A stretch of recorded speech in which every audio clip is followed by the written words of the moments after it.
AP తెలంగాణకు మరోసారి వర్ష సూచన చేసింది వాతావరణ శాఖ. అయితే రెండు తెలుగు రాష్ట్రాల్లో కూడా మరొకసారి భారీ వర్షాలు కురుస్తాయని వాతావరణ శాఖ ఇప్పటికే హెచ్చరికలు జారీ చేసింది. అయితే బంగాళాఖాతంలో మరో అల్పపీడనం ఏర్పడడంతో కూడా మరొకసారి అయితే రెండు తెలుగు రాష్ట్రాలని వర్షాలు కమ్మేస్తాయని చెప్పుకోవాలి. అయితే అల్పపీడనం ఏర్పడడంతో కూడా మరొకసారి భారీ వర్ష సూచన అయితే చేసింది వాతావరణ కేంద్రం. మయన్మార్ సమీపంలో కూడా ఈ అల్పపీడనం అయితే తీరాన్ని తాకనున్నట్లు గుర్తించారు ఇప్పటికే వాతావరణ శాఖ అధికారులు. అయితే బంగాళాఖాతంలో 3 అల్పపీడన ద్రోణులు అయితే కొనసాగుతున్నాయి. ఇవి కాస్త 7వ తేదీ వరకు దీని ప్రభావంతో వర్షాలు కురుస్తాయంటూ కూడా ఇప్పటికే వాతావరణ శాఖ అధికారులు అయితే అలర్ట్ చేస్తున్నారు. సో మొన్నే చూసాం మోంతా తుఫాన్ ఎఫెక్ట్ రెండు తెలుగు రాష్ట్రాల్లో ఎంత బీభత్సం సృష్టించాయనేది. సో దాని నుంచి బయటపడక ముందే మరొకసారి ఈ అల్పపీడనం ప్రభావంతో వాతావరణ శాఖ అయితే భారీ వర్ష సూచన హెచ్చరికలు జారీ చేసింది. సో ఇప్పటికే రెండు తెలుగు రాష్ట్రాల్లో కూడా ఇంకా కోలుకోలేని పరిస్థితి ఉంది మోంతా తుఫాన్ ఎఫెక్ట్తో. అయితే ఇప్పుడు వస్తున్న అల్పపీడనం ఎలాంటి నష్టాన్ని కలిగిస్తుందో అన్న భయభ్రాంతులకు అయితే గురవుతున్నారు. ఇక బంగాళాఖాతంలో ఏర్పడిన అల్పపీడనంతో ఇప్పటికే ఎక్కడెక్కడ భారీ వర్షాలు కురుస్తాయి, ఈ అల్పపీడనం ప్రభావం ఏ ఏ జిల్లాల్లో ఏ ఏ ప్రాంతాల్లో భారీగా ఉండబోతుంది అనేది కూడా వాతావరణ శాఖ అధికారులు అయితే చెప్పుకొస్తున్నారు. ఇక ఇవాళ రేపు చూసుకున్నట్టయితే ప్రధానంగా రాయలసీమ కోస్తాలు అయితే భారీ వర్షాలు కురుస్తాయంటూ కూడా ఇప్పటికే అలర్ట్ జారీ చేసింది. ఏదైతే ఈ రెండు జిల్లాల్లో కూడా భారీ వర్షాలు కురుస్తాయి. సో ముందస్తు జాగ్రత్తలు తీసుకోవాలంటూ కూడా ఇప్పటికే వాతావరణ శాఖ అధికారులు చెప్తున్నారు. అటు తెలంగాణలో కూడా పలు జిల్లాల్లో వర్షాలు కురుస్తాయంటూ ఐఎండీ అధికారులు అయితే హెచ్చరికలు జారీ చేశారు. సో మనం చూస్తున్నాం అకస్మాత్తుగా వస్తున్న వర్షాలకు కూడా అటు మొన్న హనుమకొండ వరంగల్ మొత్తం కూడా నీటి మునుగున దృశ్యం మనం చూస్తూ ఉన్నాము. ఎందుకంటే అది మోంతా తుఫాను ఎఫెక్ట్ అనేది అసలు ఇటు తెలంగాణలో ఉంటుందని అనుకోలేదు ఎవరంతా. సో సడన్గా కూడా అటు భారీగా మోంతా తుఫాన్ ఎఫెక్ట్ అయితే అటు వరంగల్పై చూపించిందని చెప్పాలి. సో ఈ నేపథ్యంలో ఇప్పుడు ముందుగానే ఇటు తెలంగాణకి కూడా భారీ వర్ష సూచన ఉన్నట్లయితే అల్పపీడనం ఎఫెక్ట్ అయితే తెలంగాణపై కూడా ఉంటుందని వాతావరణ శాఖ అధికారులు అయితే ముందస్తుగా చెప్పుకొస్తున్నారు. సో దీంతో అటు సాయంత్రం నుంచి తీవ్ర ప్రభావం ఉంటుందంటూ కూడా ఇప్పటికే చెప్తున్నారు ఈ రోజు సాయంత్రం. సో ఇప్పటికే మనం చూడొచ్చు రోజు కూడా ఏదో ఒక టైంలో ఏదో ఒక ప్రాంతంలో అయితే మోస్తారు వర్షం అయితే పడుతూ వస్తుంది. అయితే ఈ రోజు అవి కాస్త భారీ వర్షాలు కురుస్తాయని సో ముందస్తు జాగ్రత్తలు తీసుకున్నట్టు అలర్ట్ అయితే జారీ చేశారు వాతావరణ శాఖ అధికారులు. ఇక సాయంత్రం నుంచి కూడా ఈ ప్రభావం మరింత ఎక్కువ అవుతుందంటూ చెప్పుకొస్తున్నారు.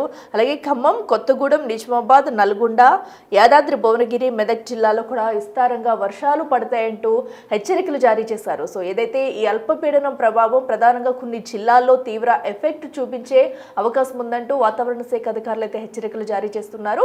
అటు ఏపీకి ఇటు తెలంగాణకి కూడా 7వ తేదీ వరకు కూడా ఈ అల్పపీడనం ఎఫెక్ట్ అయితే ఉండనుంది. సో అల్పపీడనం అటు మయన్మార్ తీరం దాటుతుందని అయితే ఇప్పటికే వాతావరణ శాఖ అధికారులు అయితే అంచనా వేస్తున్నారు. మరి ఈ అల్పపీడన ప్రభావం రెండు రాష్ట్రాలపై కూడా ఎలా ఉండబోతుంది, ఎక్కడెక్కడ ప్రధానంగా భారీ వర్షాలు కురిసే అవకాశం ఉంది, అలాగే పిడుగులు పడే ఛాన్స్ ఉందా, వీధులు గాలులు వీచే ఛాన్స్ ఉందా? ఎందుకంటే మొన్నే చూసాం మనం మోంతా తుఫాన్ ఎఫెక్ట్ కి భారీ ఎత్తున 100 కిలోమీటర్లో కూడా భారీ గాలులు అయితే వీచాయి. సో మరి ఇప్పుడు రాబోతున్న అల్పపీడనం ఎలాంటి ఎఫెక్ట్ చూపిస్తుంది అనేది కూడా అటు వాతావరణ శాఖ అధికారుల దగ్గర నుంచి మా ప్రతినిధి అంజుమ అయితే మరింత సమాచారం అందిస్తారు. తెలంగాణ రాష్ట్ర వ్యాప్తంగా మళ్లీ అడపాదడపా వర్షాలు కురుస్తున్నాయి. అయితే నవంబర్ మాసంలోకి ఎంటర్ అయిపోయాము, కానీ వర్షాలు మళ్లీ ఎందుకు కురుస్తున్నాయి? ఉదయం నుంచి సాయంత్రం వరకు కూడా విపరీతమైనటువంటి ఎండ వాతావరణం ఉంటుంది. ఈ భిన్న వాతావరణ పరిస్థితులకు గల కారణం ఏంటి, రానున్న రోజుల్లో వాతావరణ పరిస్థితులు ఏ విధంగా ఉండబోతున్నాయి ఏంటి అనేది కూడా తెలుసుకుందాము. మనతో పాటు వాతావరణ శాఖ అధికారి శ్రీనివాస్ గారు ఉన్నారు. మిగతా విషయాలను ఆయన మాటల్లోనే అడిగి తెలుసుకుందాము. నిన్న తెలంగాణ రాష్ట్ర వ్యాప్తంగా చూసుకుంటే పలు జిల్లాలలో మనకి మోస్తరు వర్షపాతం నమోదయ్యింది. హైదరాబాద్ నగరంలో కూడా సాయంకాలం సమయంలో ఒక్కసారిగా వాతావరణం మారిపోయి కుండపోత వర్షాలు కూడా కురిశాయి. ఇందుగల కారణం ఏమంటారు? మనకి అక్టోబర్ 16వ తేదీ నాటికి మనకి నైరుతి ఋతుపవనాల తిరోగమనం పూర్తి అయిపోయింది. ఈశాన్య ఋతుపవనాలు ప్రవేశిస్తాయి. ఈశాన్య ఋతుపవనాల్లో మెయిన్గా మనకి తమిళనాడులో వర్షాలు పడతాయి. అలాగే ఈ అక్టోబర్, నవంబర్, డిసెంబర్ మాసాలు మనకి సైక్లోన్ సీజన్ మనకి ఏప్రిల్ అండ్ మే, అలాగే అక్టోబర్, నవంబర్, డిసెంబర్. ఈ సమయంలో మనకి బంగాళాఖాతంలో ఏర్పడిన అల్పపీడనాలు తుఫాన్లుగా మారడానికి అనుకూల వాతావరణం ఉంటుంది. సో జనరల్గా మనకి అక్టోబర్, నవంబర్ మాసాల్లో 1-2 తుఫాన్లు రావడం అనేది సాధారణం. సో అట్లాగే మనకి మొన్న ఈ మెంథా తుఫాను రావడం జరిగింది. ఈ మెంథా తుఫాను వల్ల మళ్ళీ మనకి అక్టోబర్ 16కి మనకి ఋతుపవనాలు వెళ్ళిపోయినప్పటికీ ఆ తర్వాతే వెంటనే ఒక లో ప్రెషర్ ఏర్పడింది. అదైతే పెద్దగా బలపడలేదు. దానివల్ల కానీ 3-4 రోజులు మనకి క్లౌడీనెస్ వర్షాలు పడటం జరిగింది. వెంటనే మళ్ళీ ఈ మెంథా తుఫాన్ అనేది రావడం, దీని ద్వారా మళ్ళీ మరొక వారం రోజుల వరకు మనకి ఈ rains, heavy rains, extremely heavy rains, ఇట్లా మనకి టోటల్గా అక్టోబర్ నెలంతా కూడా ఈ రెయినీ డేస్ కంటిన్యూ అయిపోయాయి.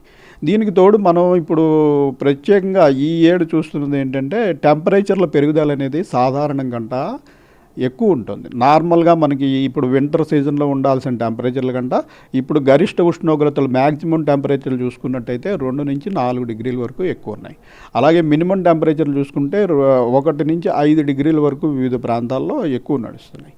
ఇట్లా టెంపరేచర్లు ఎక్కువ ఉండటం వల్ల మనకి ఈ మాయిశ్చర్ సప్లై అనేది కంటిన్యూస్గా ఏదో ఒకటి సిస్టమ్ మనకి ఉండటం వల్ల ఇటు అరేబియన్ సీ నుంచి ప్రస్తుతం మనకి వెట్ ఫ్లో అనేది వస్తుంది, అంటే తేమ గాలులు అనేవి చేరుకుంటున్నాయి.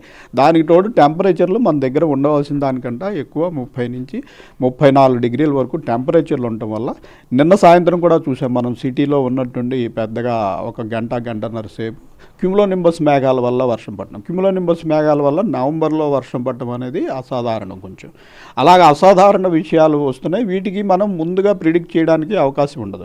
ఎందుకంటే ఇప్పుడు మనకి దగ్గరలో సినాప్టిక్ సిస్టమ్స్ ఏమీ లేవు. గ్రాడ్యువల్గా మనకి నైట్ టైంలో క్లౌడీనెస్ తగ్గిపోయి ఈ మినిమం టెంపరేచర్స్ అనేవి ఫాల్ అయ్యి మనకి శీతాకాలం ప్రవేశించాలి. కానీ ఇటువంటి పరిస్థితుల వల్ల మనకి ఇంకా క్లౌడీనెస్ అట్లాగే ఈ రెయిన్స్ అనేవి కంటిన్యూ అవుతున్నాయి. అయితే ఉపరితల చక్రవాత ఆవర్తనం పరిస్థితి ప్రస్తుతం ఏ విధంగా ఉంది? అల్పపీడనాలు ఏమైనా ఏర్పడడం జరిగిందా? మనకి ఈ బంగాళాఖాతంలో ఒక అల్పపీడనం ముందుగానే మనం అది ముందు నుంచి చెప్తున్నాము, అది మన వైపు ప్రయాణించే అవకాశం లేదు, ఇటు బంగ్లాదేశ్ వైపు వెళ్ళిపోతుందని. సో అది బంగ్లాదేశ్ వైపు ఆల్మోస్ట్ బంగ్లాదేశ్ కోస్ట్ దగ్గరలో ఉంది. దానివల్ల మనకి పెద్దగా ఏమీ రెయిన్స్ పడే అవకాశం లేదు. అయితే మనకి నిన్న మన అడ్జసెంట్గా ఉన్నటువంటి ఈ విదర్భ మరాత్వాడ ప్రాంతంలో ఒక ఉపరితల చక్రవాత ఆవర్తనం అనేది వచ్చింది.